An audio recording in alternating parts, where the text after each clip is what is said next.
Hello guys, welcome back to our channel. NCERT class 10 geography videos చూస్తున్నాం కదండి. So now third chapter, that is water resources. See, water resources గురించి మనం చూసినట్టయితే earth లో 3/4 of the earth surface water తో cover అయి ఉంటుంది అని మనందరికీ తెలుసండి. అందుకే ఎర్త్ ని బ్లూ ప్లానెట్ అని కూడా అంటారు అని ఆల్రెడీ నేను ప్రీవియస్ వీడియోస్ లో చెప్పాను. So 3/4 of the earth surface water తో కవర్ అయిపోయింది కదా. సో వాటర్ మనం ఎంత అంటే అంత యూజ్ చేయొచ్చా అనుకోవడానికి లేదండి. బికాస్ ఈ వాటర్ లో చాలా వరకు కూడా తాగడానికి ఉపయోగం అనవసరమైన అంటే యూజ్లెస్ వాటర్, సీ వాటర్ అనేది ఉందండి. ఇది మనకి దేనికి కూడా పెద్దగా యూజ్ అవ్వదు. సో ఫ్రెష్ వాటర్ అనేది చాలా చాలా తక్కువ పర్సంటేజ్ లోనే మనకు ఉంది. సో ఈ ఫ్రెష్ వాటర్ ని ఆల్రెడీ మనం చెప్పింది ఏంటి అంటే fresh water is renewable resource. Renewable resource అంటే నేను మీకు ఆల్రెడీ చెప్పానండి, విచ్ కెన్ బి రెన్యూడ్ అంటే మళ్ళీ అది మనకి తయారవుతూ ఉంటుంది, అది ఎప్పటికీ కూడా డిస్ట్రాయ్ అవ్వదు, రెన్యూ అవుతూ ఉంటుంది అనేదాన్ని రెన్యూవబుల్ రిసోర్స్ అని మనకి చెప్పాను. సో ఈ ఫ్రెష్ వాటర్ ఉండేదే కొంచెం పర్సంటేజ్, ఆ కొంచెం పర్సంటేజ్ రెన్యూ అవుతూ ఉంటుంది. అది ఎలా అనేది మనం చూసినట్టయితే హైడ్రోలాజికల్ సైకిల్ ద్వారా. ఈ హైడ్రోలాజికల్ సైకిల్ ఏంటి అనేది మనం గమనించినట్లయితే ఎవాపరేషన్, కండెన్సేషన్, ప్రెసిపిటేషన్ ఆల్రెడీ మనకు తెలుసు. ఎవాపరేషన్ అంటే కింద నుంచి వాటర్ ఎవాపరేట్ అవ్వడం, పైకి ఆవిరైపోవడం. తర్వాత కండెన్సేషన్ లో వచ్చేసి పైన మబ్బులన్నీ కూడా గట్టిపడడం, ఈ వాటర్ అంతా మబ్బుల రూపంలో ఫామ్ అవ్వడం. తర్వాత ప్రెసిపిటేషన్ అంటే అదంతా కూడా కూల్ డౌన్ అయ్యి కిందకి వాటర్ రావడం. ఇలా దాన్ని హైడ్రోలాజికల్ సైకిల్ అని చెప్పి అంటారు. ఈ హైడ్రోలాజికల్ సైకిల్ అది ఆ సైకిల్ అలా జరుగుతూనే ఉంటుంది కాబట్టి వాటర్ అనేది కంటిన్యూగా మనకి ఫామ్ అవుతూ ఉంటుంది, అంటే అయిపోతూ ఉంటుంది, కొత్తది ఫామ్ అవుతూనే ఉంటుంది. సో దీన్ని రెన్యూవబుల్ రిసోర్స్ అని చెప్పి మనం చెప్పడం జరిగింది. ఇది రెన్యూవబుల్ రిసోర్స్ అయినా కూడా కొన్ని చోట్ల స్కార్సిటీ అనేది మనం అబ్జర్వ్ చేస్తాం. ఒక రిసర్చ్ లో ఫైండ్ అవుట్ చేశారండి, 2025 కంతా ఆల్మోస్ట్ 2 బిలియన్ పీపుల్ వరల్డ్ లో 2 బిలియన్ పీపుల్ వాటర్ దొరక్క, వాటర్ స్కార్సిటీ, వాటర్ ఇబ్బందులు పడతారు అని చెప్పి ఒక రీసెర్చ్ లో తెలిసింది. సో ఈ వాటర్ లో ఎలా మనం వాటర్ స్కార్సిటీ ఎలా ఫేస్ చేస్తున్నాం, కన్జర్వేషన్ మెజర్స్ ఏంటి, ఇవన్నీ కూడా మనం ఈ లెసన్ లో చూద్దాం. So water scarcity and the need for conservation and it's management మనం చూసినట్టయితే వాటర్ స్కార్సిటీ అంటే వాటర్ లేకుండా మనకి ఇబ్బంది పడే ప్రాంతాలు ఎక్కడ అనేది మనం ఒకసారి ఆలోచించినట్టయితే ఎక్కడైతే లో రెయిన్ఫాల్ ఉంటుందో అంటే వర్షపాతం ఎక్కడైతే తక్కువగా నమోదవుతుందో అక్కడ వాటర్ అనేది ఇబ్బంది అవుతుంది, అక్కడ కరువులు అంటే డ్రాట్స్ అనేవి ఉంటాయి అనేది మనందరికీ కూడా తెలుసు. సో మన ఇండియాలో అలా లో రెయిన్ఫాల్ ఉండే ప్రదేశం ఏంటి అనేది మనం ఆలోచించినట్టయితే మనకు గుర్తొచ్చేది రాజస్థాన్. ఈ రాజస్థాన్ లో మనం అబ్జర్వ్ చేసినట్టయితే ఆడవాళ్ళు చాలా దూరం కిలోమీటర్స్ ట్రావెల్ చేసి వాళ్ళు కుండ మీద కుండ వాళ్ళు పెట్టుకొని వాటర్ కోసం చాలా దూరం ట్రావెల్ చేస్తారు. ఆ కుండ మీద కుండ పెట్టుకునే దాన్ని మట్కాస్ అంటారండి. ఒకదానిపైన ఒకటి వాళ్ళు పెట్టుకుంటారు.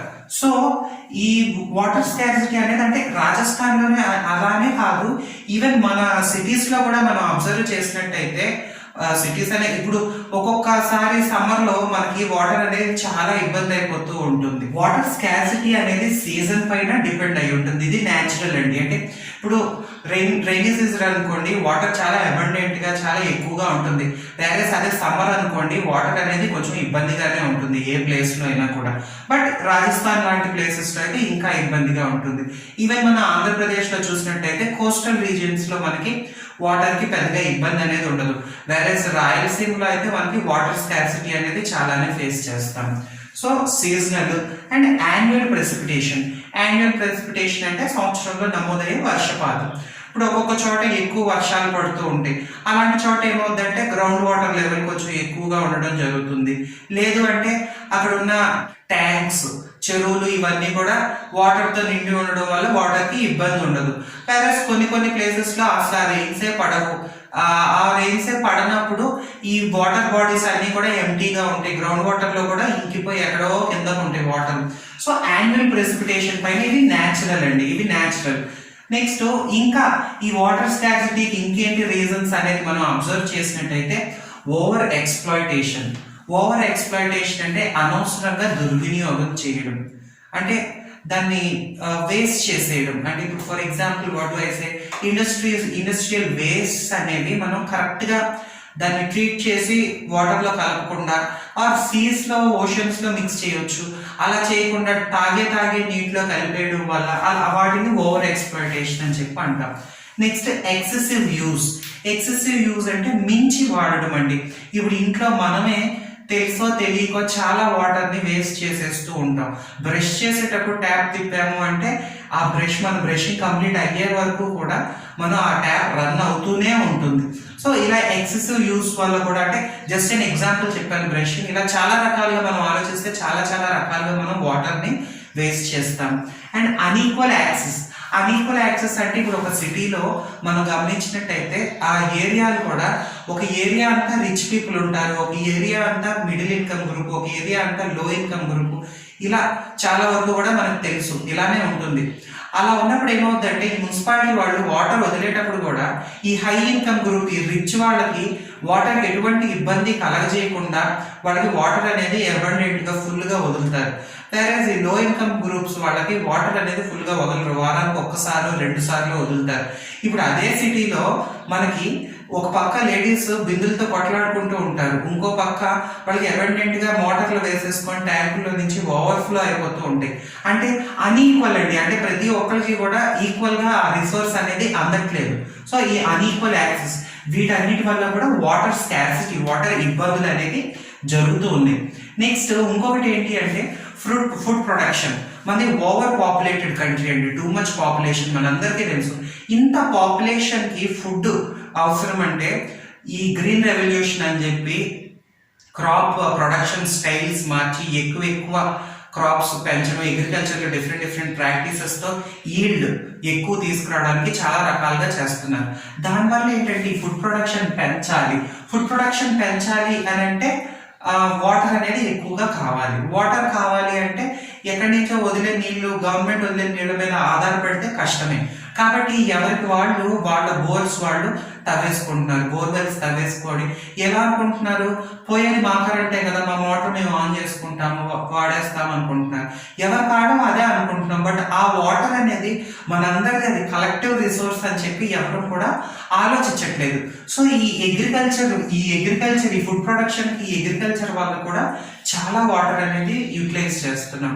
And even urban life styles కూడా వన్ మోర్ రీజన్ అండి. అర్బన్ లైఫ్ స్టైల్స్ అంటే ఇప్పుడు విలేజెస్ లో అంటే పీపుల్ వాళ్ళు నీళ్లు మోసుకోవడం అవన్నీ కూడా ఇప్పటికీ కూడా చేస్తున్నారు. ఈవెన్ కొన్ని ప్లేసెస్ లో విలేజెస్ కూడా మారిపోతున్నాయి.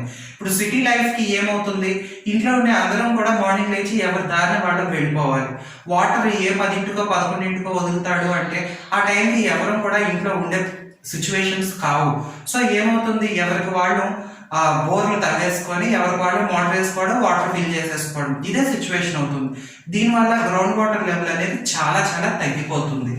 అండ్ ఇంకొకటి మనం అబ్జర్వ్ చేసినట్టయితే ఇండస్ట్రియలైజేషన్, అర్బనైజేషన్. ఇండిపెండెన్స్ వచ్చిన తర్వాత ఈ పోస్ట్ ఇండిపెండెన్స్ లో ఏమి అంటే ఇండస్ట్రీస్, మల్టీనేషనల్ కంపెనీస్ అనేవి మన కంట్రీలో బాగా పెరిగాయి. అండ్ అర్బనైజేషన్, సిటీస్ కూడా, సిటీ డెవలప్మెంట్ కూడా బాగా పెరిగాయి, ఇంకా పెరుగుతూనే ఉన్నాయి. మనం ఇప్పుడు చూస్తే మన సిటీలోనే ఒక 6 months తర్వాత మనం వెళ్ళకుండా, ఒక 6 months వెళ్ళకుండా మళ్ళీ అవుట్స్కట్స్ లోకి వెళ్ళి మనం ఫైండ్ అవుట్ చేసామంటే చాలా సిటీ ఎక్స్పాండ్ అయిపోయి ఉంటుంది. సో అర్బనైజేషన్, ఇండస్ట్రియలైజేషన్ అనేది చాలా బాగా స్పీడ్ గా గ్రో అవుతూ ఉంది ఆఫ్టర్ అవర్ ఇండిపెండెన్స్. సో వీటికి పవర్ అనేది చాలా అవసరం. వాటర్ తో పాటు పవర్ కూడా చాలా అవసరం, వాటర్ కన్సంప్షన్ తో పాటు. సో ఈ పవర్ కోసం మన కంట్రీలో 22% హైడ్రో ఎలక్ట్రిసిటీ, వాటర్ ద్వారానే ఎలక్ట్రిసిటీ అనేది జనరేట్ చేయడం జరుగుతుంది. అంటే ఈ ఫ్రెష్ వాటర్ ని ఎలక్ట్రిసిటీ కోసం కూడా దీన్ని యూటిలైజ్ చేస్తున్నాం. సో ఇది ఏమి అంటే టూ మచ్ ఆఫ్ యూసేజ్ చేయడం వల్ల వాటర్ స్కార్సిటీ అనేది మనకి జరుగుతుంది. ఈ ఫ్యాక్టర్స్ అన్నీ కూడా మనం క్వాంటిటీ వైజ్ చూసామండి. అంటే క్వాంటిటీ తగ్గడం, పెరగడం, ఇది క్వాలిటీ. క్వాలిటీ ఏంటి, క్వాంటిటీ ఏంటి అంటే క్వాంటిటీ ఇంత వాటర్ ఉన్నా కూడా తాగేదానికి అది పనికి రాకపోతే waste. So quality is also very very important. ఇప్పుడు నదుల్లో ఇండస్ట్రియల్ పొల్యూషన్, ఇండస్ట్రియల్ టాక్సికెంట్స్ అన్నీ కూడా నదుల్లో కలిపేస్తున్నాం, ఆ కెమికల్స్ అవన్నీ. నెక్స్ట్ మన ఫార్మ్స్ లో, మన అగ్రికల్చరల్ ల్యాండ్స్ లో too much fertilizers, too many pesticides use చేసి ఆ వేస్ట్ అంతా కూడా నిదానంగా వాటర్ లోనే కలుస్తుంది. దానివల్ల ఏమవుతుంది, ఇటు ఒక పక్క గ్రౌండ్ వాటర్ పాడైపోతుంది, పొల్యూట్ అయిపోతుంది, అండ్ ఇటు రివర్స్ పొల్యూట్ అయిపోతుంది. ఈ పొల్యూషన్ వల్ల వాటర్ తాగడానికే పనికి రాకుండా పోతుంది. అంటే క్వాలిటీ ఆఫ్ ద వాటర్ అనేది రెడ్యూస్ అయిపోతుంది. ఇప్పుడు నేను రీసెంట్ గా ఢిల్లీ వెళ్ళడం జరిగిందండి. ఢిల్లీ వెళ్ళినప్పుడు ఏంటి అంటే ఒక మినరల్ వాటర్ క్యాన్ మనం ఇక్కడైతే 10 రూపీస్ 20 రూపీస్ కి కొనుక్కుంటాం. Even 50% of the people mineral water కాకుండా మామూలు బోర్ వాటర్, మున్సిపల్ వాటర్ పైన డిపెండ్ అవుతున్నారు. బట్ వేరాస్ ఢిల్లీలో వచ్చేసరికి ఒక్క వాటర్ క్యాన్ ఇక్కడ 10 రూపీస్ 20 రూపీస్ ఖర్చు పెట్టాలి, ఒక్క వాటర్ క్యాన్ అక్కడ 100 రూపీస్ 150 రూపీస్ ఖర్చు పెట్టాల్సి వస్తుంది. అంటే అంత వాటర్ కి అక్కడ అంత డిమాండ్ ఉందండి. అంటే ఒక గోల్డ్ ఇలాంటి వాల్యుబుల్ ని చూసుకున్నట్టు అక్కడ వాటర్ ని చూసుకోవాల్సి వస్తుంది. అంటే వాటర్ ఎక్కువ తాగాలి అన్నా కూడా అమ్మో 150 రూపాయలు మళ్ళీ ఇంకో క్యాన్ తెచ్చుకోవాలంటే అన్న భయం అనేది అక్కడ ఉంది. సో వాటర్ క్వాలిటీ అండ్ క్వాంటిటీని కూడా మనం మెయింటైన్ చేయాలి ఈక్వల్ గా. సో ఈ అన్ని రీజన్స్ వల్ల వాటర్ అనేది, ఈ స్కార్సిటీ వాటర్ అనేది మనకి సరిపడా దొరకట్లేదు. కాబట్టి మనం కన్సర్వేషన్ అనేది చేయాలి. నెక్స్ట్ వాటర్ ని ప్రాపర్ గా మేనేజ్ చేయాలి.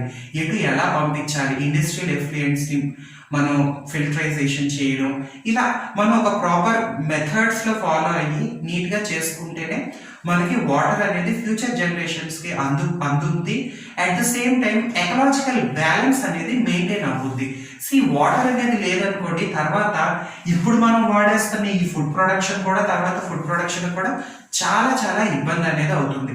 సో మనకి conservation measures along with proper water management అనేది చాలా చాలా నెసెసరీ. సో ఈ వాటర్ స్కార్సిటీ అనే దాన్ని మనం ఎలా ఓవర్కమ్ చేయాలి అనేదంతా ఆలోచించి ఈ మల్టీపర్పస్ రివర్ ప్రాజెక్ట్స్ అంటే డ్యామ్స్ అండి, ఆ డ్యామ్స్ ని కన్స్ట్రక్ట్ చేయడం ద్వారా ఈ వాటర్ రిసోర్సెస్ ని ఎలా మేనేజ్ చేయాలి అనేది పోస్ట్ ఇండిపెండెన్సే ఆలోచించి జవహర్లాల్ నెహ్రూ ఇలాంటి వాళ్ళందరూ కూడా చాలా మెజర్స్ తీసుకొని ఈ డ్యామ్స్ కన్స్ట్రక్షన్ కి మన 5 years ప్లాన్స్ లో ఈ డ్యామ్స్ కి చాలా బడ్జెట్ అనేది పెట్టడం జరిగింది. సో ఈ డ్యామ్స్ ఏన్షియంట్ ఇండియాలో కూడా ఉండేవండి. అంటే పాతకాలంలో కూడా డ్యామ్స్ అనేవి ఉండేవి. బట్ అవి ఎంతవరకు అంటే వాటర్ ని కన్సర్వ్ చేసుకోవడం, అంటే వాటర్ ని ప్రొటెక్ట్ చేసుకోవడానికి, అంటే కరువులు వస్తాయి అన్నప్పుడు, అంటే సమ్మర్ వచ్చేస్తుంది అప్పుడు వాటర్ ఉండదు కాబట్టి ఆ టైంకి ప్రొటెక్ట్ చేసుకోవడానికి సరిపడే విధంగా, నెక్స్ట్ ఎలా డిస్ట్రిబ్యూషన్ కి అనుకూలమైన విధంగా ఏన్షియంట్ ఇండియాలో ఆ మెజర్స్ అనేది ఉండేవి. అంటే అప్పట్లోనే ఆ టెక్నాలజీ, ఆ అవేర్నెస్, జనాలుగా ఆ అవేర్నెస్ అనేది వాటర్ ని కన్సర్వ్ చేయాలి, వాటర్ మేనేజ్మెంట్ ప్రాపర్ గా ఉండాలి అనేది ఆ కాలంలో వాళ్ళకి తెలుసు. బట్ ఇప్పుడు మోడర్న్ ఇండియాలో ఈ డ్యామ్స్ అనేవి మనకి ఎలా యూజ్ అవుతున్నాయి అంటే ఇరిగేషన్, తాగడానికి అవనివ్వండి, నెక్స్ట్ పొలాలకి వాటరింగ్ చేయడానికి అవనివ్వండి, నెక్స్ట్ ఎలక్ట్రిసిటీ జనరేషన్, మీకు ఆల్రెడీ చెప్పాను హైడ్రో ఎలక్ట్రిసిటీ అని, ఆ హైడ్రో ఎలక్ట్రిసిటీ జనరేషన్ కి ఈ water, and industrial uses, industries కి పంపించడానికి, డొమెస్టిక్ యూస్ కి, కమర్షియల్ యూస్ కి, వీటన్నిటికీ కూడా ఈ డ్యామ్స్ ద్వారా వాటర్ అనేది పంపుతున్నారు. నెక్స్ట్ ఈ డ్యామ్స్ కన్స్ట్రక్షన్ వల్ల ఫ్లడ్స్ అనేది కంట్రోల్ చేయొచ్చు అని చెప్పి దీనికి కూడా ఉపయోగపడుతుంది. నెక్స్ట్ రీక్రియేషన్ అంటే ఎంజాయ్మెంట్, ఫన్, బోటింగ్ అని, నెక్స్ట్ ఈ వాటర్ పార్క్లని, వీటన్నిటికీ కూడా. నెక్స్ట్ ఇన్లాండ్ నావిగేషన్ అంటే మన ఇన్సైడ్ మన స్టేట్ లోనే ఆ వాటర్ బాడీస్ లో ట్రావెల్ చేయడానికి, చిన్న చిన్న ప్లేసెస్ కి ట్రావెల్ చేయడానికి, మనకు ఎగ్జాంపుల్ కేరళలో మనం చూడొచ్చు. నెక్స్ట్ ఫిష్ బ్రీడింగ్, ఫిష్ ని పెంచడం, ఈ చేపల చెరువులు వీటన్నిటి ద్వారా పెంచడానికి కూడా మనకి ఈ అన్ని పర్పసెస్ కి కూడా డ్యామ్స్ అనే వాటిని ప్రెసెంట్ మోడర్న్ ఇండియాలో యూజ్ చేస్తున్నాం. సో ఇవన్నీ కూడా డ్యామ్స్ వల్ల పాజిటివ్స్ అండి. సో జవహర్లాల్ నెహ్రూ ఆ టైంలో ఏమన్నారంటే డ్యామ్స్ ని మోడర్న్ ఇండియాకి టెంపుల్స్ అని చెప్పి చెప్పడం జరిగింది. ఎందుకు అంటే ఈ విలేజ్ లోని అగ్రికల్చర్ ని, విలేజ్ ఎకానమీని డెవలప్ చేయడానికి, ఈ ఇండస్ట్రీస్ కి అందుబాటులోకి తీసుకొచ్చేదానికి, అండ్ ఎవ్రీథింగ్ డెవలప్మెంట్ కి ఒక పెద్ద మేజర్ రోల్ ప్లే చేస్తాయి ఈ డ్యామ్స్ అని చెప్పి ఈ డ్యామ్స్ ని టెంపుల్స్ ఆఫ్ మోడర్న్ ఇండియా అని అనడం జరిగింది. సో ఈ డ్యామ్స్ వల్ల ఫ్లడ్స్ కంట్రోల్ అవ్వుద్ది అనేది ఒక మేజర్ యూస్ గా ఆ కాలంలో చెప్పడం జరిగింది.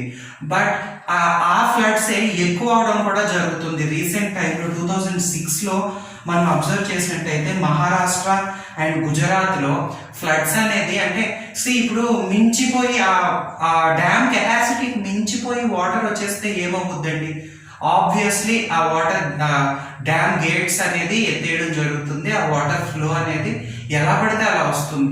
సో అలాగా ఈ డ్యామ్స్ వల్ల ఫ్లడ్స్ కూడా ఎక్కువ అవ్వడం జరిగింది.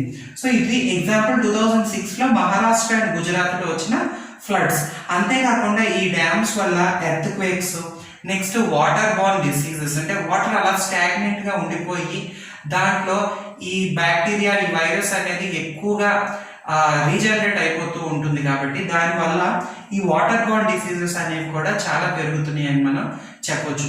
నెక్స్ట్ ఈ డ్యామ్స్ కి పాజిటివ్స్ అనేవి ఇవన్నీ మనం చూసాం. ప్రతి దానికి కూడా ఇటు పాజిటివ్స్ ఉంటాయి, నెగిటివ్స్ ఉంటాయి. ఆ టైంలో మన జవహర్లాల్ నెహ్రూ ఉన్న టైంలో ఏమి అంటే ఎకానమీని డెవలప్ చేయడానికి, అప్పట్లో అంత సిటీస్ అనేవి లేవు కాబట్టి డెవలప్ చెయ్యాలి అన్న కాన్సెప్ట్తో అప్పుడు తీసుకున్న మెజర్స్ అవి కరెక్ట్. బట్ ఇప్పుడు ఏంటి అంటే too much fast urbanization, too much industrialization అయిపోవడం వల్ల ఈ డ్యామ్స్ కి కొన్ని నెగిటివ్స్ కూడా ఉన్నాయి. సో ఆ నెగిటివ్స్ ఏంటి అనేది నెక్స్ట్ వీడియోలో చూద్దాము. ఈ వీడియో కనుక మీకు నచ్చినట్లయితే మీ ఫ్రెండ్స్తో షేర్ చేయండి. And don't forget to like. మీరు ఇచ్చే లైక్స్ వల్లే మాకు ఒక ఎంకరేజ్మెంట్ ఉంటుందండి. And don't forget to subscribe. చాలా మంది కూడా నోటిఫికేషన్ రావట్లేదు అంటున్నారు. సబ్స్క్రైబ్ చేసిన తర్వాత ఆ బెల్ పైన ఆల్ అనేది ప్రెస్ చేసుకున్నారు అంటే మీకు ప్రతి వీడియో నోటిఫికేషన్ అనేది మీకు వస్తుందండి. Thank you for watching. Happy learning.